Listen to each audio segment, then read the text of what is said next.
बिस्मिल्लाहिर्रहमानिर्रहीम। अस्सलाम वालेकुम। आज मैं फिर से आपके लिए एक स्नैक्स की रेसिपी लेके आई हूँ जो कि बहुत ही जल्दी और बहुत ही क्विक बनकर रेडी हो जाते हैं। कुछ इंग्रेडिएंट का इस्तेमाल करके आप इस स्नैक्स को बनाकर रेडी कर सकते हैं और बहुत ही मजे के बनते हैं। इसके लिए चूल्हे पे पैन रखा है, 200 ml के करीब इसमें पानी डाल दिया है, स्वाद अनुसार नमक डाला है। पानी को अच्छे से गर्म कर लेंगे। पानी हमारा गर्म हो चुका है। 1 टीस्पून मैं इसमें घी ऐड कर रही हूँ और बटर भी ऐड कर सकते हैं। अच्छे से इसे मिक्स कर लेंगे। इसके बाद यहाँ पर मैंने 1 कप के करीब सूजी ले ली है, 125 ग्राम के करीब मैंने सूजी ले लिया है। तो इसे मैं थोड़ा थोड़ा करके पानी में ऐड करूंगी और अच्छे से इसे भी मिक्स कर लूंगी। ये बारीक वाली सूजी है। सूजी ने सारा पानी सोक कर लिया है और ये ड्राई सी हो चुकी है। इसे हम ठंडा होने के लिए प्लेट में निकाल लेंगे।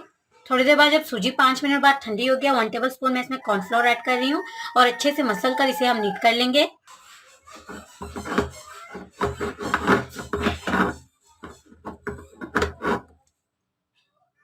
अच्छे से मसल कर इसे मैंने नीट कर लिया है। इसमें से थोड़ा सा पोर्शन लेंगे और इसके इस तरह से गोल गोल से हम बॉल बनाकर रेडी कर लेंगे। इस तरह से चूल्हे पे मैंने ऑयल गर्म होने के लिए रखा था। ऑयल हमारा गर्म हो चुका है। तो जो स्नैक्स हमने बनाकर रेडी किए थे 1 बाय 1 करके उन्हें डालते जाएंगे ऑयल में और इन्हें हम फ्राई कर लेंगे, गोल्डन कर लेंगे।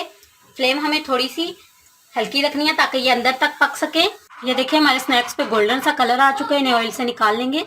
बिस्मिल्लाहिर्रहमानिर्रहीम। एक प्यारा सा बाउल लिया है, 1 टेबल स्पून इसमें हम चीज पाउडर ऐड करेंगे। स्वाद के अनुसार इसमें थोड़ा सा नमक ऐड करेंगे। 1/2 टीस्पून लाल मिर्ची का पाउडर। अब जो स्नैक्स हमने बना कर रखे हैं उन्हें इसके बीच में ऐड करेंगे। ऊपर से हम इसे प्लेट देंगे और अच्छे से मिक्स कर लेंगे ताकि जो मसाला है वो अच्छे से इनके ऊपर लग जाए। तो ये देखिए अच्छे से मसाला इनके ऊपर कोट हो चुका है। तो ये हमारे मजेदार क्रिस्पी से स्नैक्स बनकर रेडी हो चुके हैं। तो अब हम इन्हें सर्व कर लेंगे।